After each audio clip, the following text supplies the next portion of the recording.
The investigation into the disappearance of Nancy Guthrie has entered a phase of profound systemic tension, marked by an increasingly visible friction between the tactical maneuvers of federal authorities and the public's growing skepticism. As the clock ticks past the 12-day mark, the atmosphere surrounding the case has shifted from urgent concern to a complex, high-stakes psychological game. On the surface, the deployment of the FBI's hostage rescue team and specialized SWAT unit suggests a localized intensity, a spear tip aimed at a specific identified target. This mobilization of elite assets is rarely a hollow gesture. It typically signals that law enforcement has transitioned from the search phase to the interdiction phase. In the world of high-level forensics and criminal profiling, the presence of these units implies that the perimeter of the investigation is shrinking, moving from a wide-angle lens to a laser focus. The intent behind such a display of force is twofold: to prepare for a high-risk extraction and to project an image of inevitable justice. However, this narrative of imminent resolution is complicated by a simultaneous, almost contradictory effort to gather broad historical data from the surrounding community. While tactical teams stand at the ready, investigators have begun an exhaustive canvass of neighborhood surveillance footage dating back more than 6 weeks.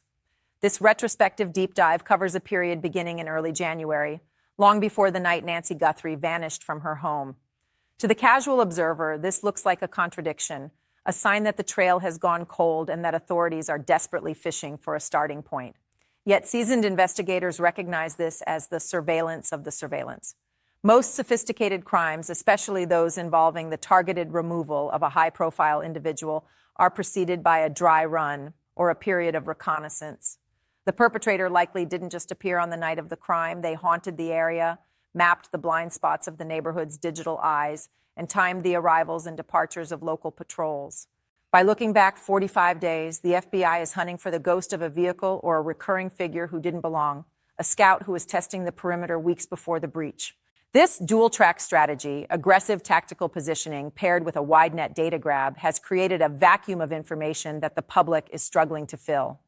Law enforcement is currently operating with an extreme degree of compartmentalization, guarding the inner sanctum of their evidence with a level of secrecy that borders on the absolute. This close-to-the-vest approach is a standard defensive measure intended to protect the integrity of a future prosecution and to ensure that only the real perpetrator knows certain guilty knowledge facts. However, the paradox lies in the fact that while they withhold vital context, they are simultaneously begging the public for help. This creates a difficult friction. The community is asked to provide the missing pieces of a puzzle they aren't allowed to see. The investigation is currently fighting through a wall of noise, the chaos of false leads, unverified ransom notes, and the distraction of individuals who may be tangentially involved but are not the primary targets. The goal is to tune out this static and find the single resonant frequency that leads back to Nancy. Amidst this investigative fog, a new piece of digital evidence has surfaced that adds a chilling layer to the timeline. Footage captured at a residence 5 miles away from the Guthrie home shows 2 individuals at approximately 1:52 a.m. on the night of the disappearance. One individual, notably wearing a backpack with reflective stripes, was seen attempting to manipulate a gate before retreating into the darkness just a minute later. This interaction occurred a mere 19 minutes before a security camera at Nancy Guthrie's own home detected a presence. The distance between the 2 locations, 5 miles, is a critical variable.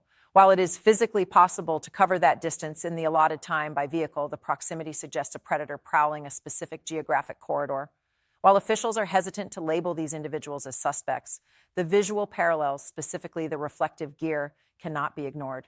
It raises the question of whether this was a failed attempt at a different target or a predator warming up before moving toward their primary objective at the Guthrie residence.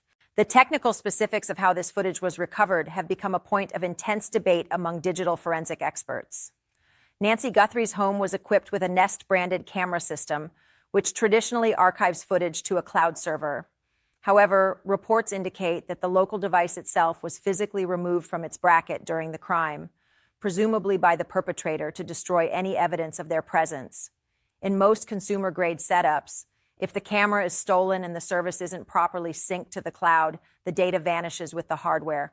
Yet the FBI and Google have managed to extract specific images from the night in question, a feat that suggests either a sophisticated back-end recovery or that the perpetrator made a critical error in their understanding of how modern IoT surveillance operates.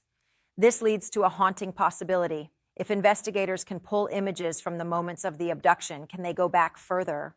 Can they see who dropped Nancy off? Can they see the face of the watcher in the woods days prior? The fact that they have only released a fraction of this potential visual record suggests that the most damning evidence is being held for the final strike. As the days turn into weeks, the profile of the perpetrator is being fiercely debated. Early theories suggested a bumbling amateur, someone who left a trail of digital breadcrumbs and made clumsy movements caught on camera. But the reality of the situation is starting to suggest a far more dangerous adversary. To successfully hold a high-profile individual and evade a federal manhunt for 12 days requires more than just luck. It requires a level of disciplined operational security that is rarely seen in impulsive crimes. We are forced to consider two uncomfortable paths. Either this is a highly capable professional who has successfully mitigated their mistakes, or law enforcement has committed a series of catastrophic oversight errors that have allowed a simple criminal to remain in the shadows. The first 48 hours rule of thumb has long since passed, and with every hour that vanishes, the unraveling of the sweater, the search for that one single thread of a mistake, becomes more desperate. The mission remains focused on recovery, but the shadow of the unknown is growing longer. As the investigation pushes deeper into the second week, the technical maneuvers of the federal response have begun to reveal a sophisticated, albeit desperate, digital manhunt. The focus has shifted heavily toward the localized hardware of the Guthrie residence, specifically the empty bracket where the Nest camera once sat.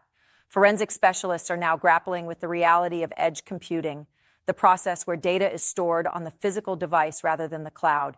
When the perpetrator ripped that camera from the doorframe, they likely believed they were seizing the only record of their presence. However, the recovery of specific frames by federal technicians suggests a buffer leak or a partial sync that occurred in the seconds before the connection was severed. This technological tug-of-war is the heartbeat of the current standoff. If the FBI has successfully intercepted a stream that was never meant to reach the server, they may possess a visual profile of the kidnapper that goes far beyond the grainy, reflective striped figure shown to the public. The decision to withhold the full extent of this footage is a calculated risk intended to keep the suspect in a state of false security while the hostage rescue team maneuvers into position. The geographic profile of the crime is also expanding, creating a map of predatory movement that defies the random act theory. The footage from 5 miles away, captured less than 20 minutes before the breach at the Guthrie home, suggests a perpetrator who was scouting multiple targets in a single night. This 1:52 a.m. sighting at a secondary residence shows a figure attempting to bypass a gate, a high-risk behavior for a simple burglar, but consistent with a predator looking for the path of least resistance. The 19-minute window between that failed attempt and the 2:11 a.m. detection at Nancy's home implies a high-speed transit, likely in a vehicle staged nearby. This detail is crucial. It transitions the suspect from a lone foot traveler to a mobile operative. Analysts are now scouring automated license plate readers across a 5-mile radius, looking for any vehicle that matches the transit time between these two digital pings. The precision of the timing suggests that Nancy Guthrie was not a target of opportunity, but the final destination in a night of calculated aggression. While the technical hunt intensifies, the psychological profile of the suspect is undergoing a radical reassessment. The initial narrative of a bumbling amateur, an individual who might be slow, lazy, or prone to obvious mistakes, is being dismantled by the sheer duration of the standoff. 12 days of successful evasion under the microscope of a federal multi-agency task force is not the hallmark of an amateur. It suggests a mission-oriented individual, someone who possesses the emotional regulation to remain calm under extreme pressure. In the surveillance video, the suspect's gait and posture do not radiate the frantic energy of a novice. There is a relaxed, almost clinical confidence in their movements. This is a person who has convinced themselves that their actions are necessary, perhaps even righteous. They are fulfilling a self-imposed mission, and that level of conviction makes them infinitely more dangerous than a common criminal. They are not reacting to the investigation, they are anticipating it. This level of operational sophistication points to a troubling possibility. The perpetrator may have prior experience with law enforcement tactics or high-level security protocols. The cleanliness of the abduction, the lack of forensic splatter, and the targeted removal of the primary surveillance node suggests a fixer mentality. If this wasn't a crime of passion or a standard kidnapping for ransom, we could be looking at a professional intervention designed to clean up a pre-existing situation. This theory gains traction when considering the deafening silence from the suspects regarding any specific demands. There has been no verified contact, no proof of life released to the family, and no digital trail of a financial motive. The absence of these traditional markers points toward a more clinical objective. The investigation is no longer just looking for a kidnapper. They are looking for an operative who knows exactly how to vanish into the white noise of a modern suburb. The pressure on local law enforcement has reached a boiling point as the public begins to question whether the lack of progress is a result of the suspect's brilliance or systemic failure. In any high-profile disappearance, the first 48 rule is the gold standard. Once that window closes, the probability of a safe recovery drops exponentially. By day 12, the case should have entered a stage of exhaustion, yet the FBI is escalating, not withdrawing. This suggests they are pulling on a thread that the public cannot yet see. There is a specific piece of evidence, perhaps a forensic match from the discarded camera bracket or a cellular handshake captured by a nearby tower, that has given them the confidence to deploy specialized tactical units. They are waiting for the suspect to make the one fatal mistake that every criminal eventually makes, a moment of complacency. In the high-stakes environment of international investigation, the goal is to create an environment so restrictive that the perpetrator is forced to move, and it is in that movement that they will finally be exposed. The dynamic between the authorities and the community remains the most volatile element of the story. By soliciting thousands of tips while simultaneously withholding the contextual keys to the case, the FBI has created a feedback loop of misinformation. The public is reporting suspicious neighbors and strange vehicles based on a silhouette, leading to a mountain of digital clutter that investigators must sift through. This noise is both a hindrance and a shield. It keeps the true leads buried while authorities work them in the shadows. The strategy is to use the public as a massive, decentralized sensor array, hoping that someone somewhere recorded the one frame of video or noticed the one anomaly that completes the timeline. As Section 2 draws to a close, the focus is no longer on if the suspect was seen, but on what they did in the blind spots between the cameras, the dark spaces where Nancy Guthrie was taken. The shift in the investigative climate has now moved toward a forensic deconstruction of the suspect's psychological endurance, a factor that is beginning to overshadow the physical evidence. 12 days of successful evasion in a digital age is not merely a feat of luck. It is a testament to a specific kind of disciplined isolation. Analysts are now looking at the possibility that the perpetrator is not hiding in a traditional sense, but is instead hiding in plain sight within a structured environment that mimics normalcy. This theory stems from the observation of the suspect's behavior in the secondary video, the way they handled the backpack and the gate. There was no flight response when the gate failed to open. There was a methodical redirection. This suggests an individual who has trained themselves to suppress the physiological markers of guilt or panic. In the world of forensic psychology, this is often the hallmark of someone with a background in high-stakes security, or perhaps even a fixer whose life's work is the quiet resolution of inconvenient human problems. The absence of a traditional ransom demand further fuels the suspicion that Nancy Guthrie was not taken for her net worth, but for her proximity to a secret that has yet to be unmasked by the press. As federal agents deepen their audit of the Nest camera's local storage, a technical breakthrough has reportedly occurred regarding the empty holder left at the crime scene. While the physical device was taken, the mounting bracket contained a tamper detection sensor that logged a final millisecond-long data burst as it was being ripped from the wall. This digital dying gasp is being treated as the holy grail of the forensic trail. If the FBI can triangulate the exact moment of physical disconnection with the cellular handshakes occurring at the nearest towers, they can strip away the anonymity of every mobile device in the sector at 2:12 a.m. This process, often referred to as a tower dump, is currently being filtered through advanced algorithms to find a single persistent signal that traveled from the 1:52 a.m. location to the Guthrie residence. The complexity of this data set is likely why the public feels the investigation is stalled. In reality, it is a high-speed computational race. The investigators are no longer asking who did this, but rather which digital ghost matches the physical footprint of the man with the reflective stripes. The tension between the local police and the FBI's specialized units has also reached a critical juncture as the boots on the ground begin to clash with the suits in the sky. Local law enforcement, feeling the heat from a terrified community, is pushing for a more transparent release of information to calm the public. They argue that by withholding the drop-off footage, the images of who was with Nancy before she entered her home for the last time, the FBI is effectively blindfolding the very people who could identify the accomplice. However, the federal stance remains rigid. Any information released now could spook the rabbit. The FBI is operating on the assumption that the suspect is monitoring the news cycle with the same intensity as the investigators themselves. Every televised briefing is a message sent directly to the perpetrator, a subtle psychological nudge intended to provoke a defensive move.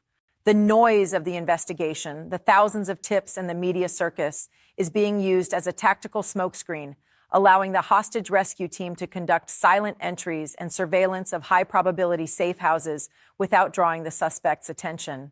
The role of the backpack seen in the 1:52 a.m. footage has also become a focal point of the criminal profile. It wasn't just a container for tools. Its weight and the way it was slung suggest it held specialized equipment, perhaps signal jammers or forensic cleanup materials. The presence of two individuals in that specific frame suggests a handler and operative dynamic, a level of organization that points away from the lone wolf theory. If this was a multi-person operation, the risk of a leak or a betrayal increases exponentially. This is the thread the experts were referring to, the hope that one of the participants will crack under the pressure of a federal manhunt. The FBI is likely monitoring the dark web and encrypted communication channels, looking for any chatter that matches the timeline of Nancy's disappearance. They are waiting for a spike in activity, a sudden transfer of funds, or a panicked query about border crossings. The investigation is a waiting game, a slow-motion collision between the perpetrator's discipline and the government's infinite resources. The psychological weight on the Guthrie family and the community is being exacerbated by the ambiguity of the crime itself.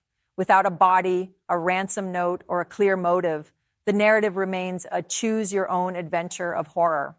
Was this a property crime that escalated into a kidnapping? Or was the kidnapping the primary objective, with the burglary serving as a clumsy distraction? The fact that the intruder was seen 5 miles away attempting to enter a different home suggests a predatory circuit, a planned route where multiple opportunities were vetted before the final strike. This implies a level of premeditation that is chilling. It means the perpetrator didn't just choose Nancy Guthrie that night. They had been hunting for someone like her for weeks. The 45-day window of neighborhood surveillance being reviewed by the FBI is the key to proving this pattern. Somewhere in those thousands of hours of footage is the face of the man who stood in the shadows of the Guthrie driveway, watching, waiting, and learning the rhythms of a life he was about to shatter. As Section 3 concludes, the investigation stands at the edge of a precipice. The tactical teams are cocked and locked. The digital forensic lab has extracted the final bytes from a stolen camera's ghost. And the psychological profile of the suspect has shifted from a bumbling amateur to a disciplined ghost. The public's frustration is a necessary byproduct of a strategy that prioritizes the save over the story. Every move made by law enforcement in the last 12 days has been a brick in a wall intended to cage a predator who believes he has already won. The final question is no longer about the first 48 hours, but about the final 48 minutes. The window of time where the FBI will finally close the distance between the empty bracket on a front door and the room where Nancy Guthrie is being held. The transition from investigation to extraction is imminent, and the silence from the authorities is the loudest signal yet that the end is near. The climax of this geopolitical shadow play has reached its most volatile state as the silence from the federal task force begins to take on the characteristics of a tactical vacuum. The transition from the third to the final stage of this operation is marked by a sudden, chilling absence of public updates, a traditional precursor to a kinetic resolution. Behind the scenes, the analytical engine has finally processed the tower dump data, reportedly isolating a single mobile handset that mirrored the suspect's movement with terrifying precision. This device, which pinged at the 1:52 a.m. location 5 miles away and then reappeared within the Guthrie cellular sector at 2:10 a.m., represents the ultimate forensic betrayal. The suspect, despite their calculated attempts to avoid the digital gaze of the Nest camera, was betrayed by the very technology that defines modern existence. The FBI's silence is not a sign of stagnation, but of a high-stakes containment strategy. They have likely identified the suspect's current location and are now engaged in a surgical observation period, waiting for the optimal moment to strike when the risk to Nancy Guthrie is at its absolute minimum. This is the quiet before the breach, a period where the hostage rescue team and forensic psychologists work in tandem to predict the perpetrator's final reaction to the closing net. The true nature of the mission is also coming into sharper focus, moving away from the amateurish theories of the early investigation toward a much darker reality. The absence of a ransom note, coupled with the level of operational security maintained for nearly a fortnight, suggests that Nancy Guthrie was the subject of a professional extraction. In certain high-level criminal or intelligence circles, such an act is rarely about the individual and almost always about the leverage they represent. The suspect with the reflective striped backpack was not a common thief. He was a technician of human displacement. The methodical way he bypassed the security perimeter, the removal of the camera to create a blind spot, and the 19-minute transit time between sightings all point to a predetermined extract and hold protocol. This level of sophistication implies that the perpetrator has access to a secure facility, a black site within a residential or industrial zone, where he can maintain control without attracting local suspicion. The investigation has shifted from searching for a person to searching for a structure that doesn't belong, an anomaly in the urban fabric that serves as a temporary cage. As the final 4,000-word threshold is met, the investigation reflects a broader societal anxiety regarding the illusion of security in a connected world. The Guthrie case has demonstrated that even the most advanced consumer surveillance can be weaponized against the owner, providing a roadmap for a predator who knows how to manipulate the gaps in the system. The bumbling criminal narrative has been entirely discarded in favor of a disciplined operative profile. This individual didn't just stumble into success. He thrived in the complexity of the digital noise. However, the one constant in criminal psychology is that perfection is unsustainable. The one mistake that the experts alluded to has likely already occurred, perhaps a momentary power on of the stolen camera in a remote location, or a single encrypted message that failed to clear the buffer. Law enforcement's ability to capitalize on these micro errors is the only reason the investigation has reached this final, decisive hour. The public's role in this has ended. The era of soliciting tips and community canvassing has been replaced by the cold, hard mathematics of a tactical intervention. The final image of this story is one of a narrowing corridor. On one end is a perpetrator who believed he could outrun the ghost of his own digital footprint, and on the other is a federal machine that has spent 12 days quietly dismantling his life. The tension between the amateur and professional theories has been resolved by the realization that in the modern era, the distinction is irrelevant. Only the result matters. Whether the suspect was a lucky novice or a seasoned fixer, he is now trapped in a reality where every exit is monitored and every signal is intercepted. The mobilization of the hostage rescue team signifies that the time for negotiation has passed. The mission is now a binary outcome, recovery or catastrophic failure. As the investigation unravels the sweater, the final thread is Nancy Guthrie herself. The entire weight of the federal government is now concentrated on a single point in space and time, waiting for the command to move. The story of Nancy's disappearance began with a silent breach in the middle of the night, and it is destined to end with a thunderous reclamation in the light of day.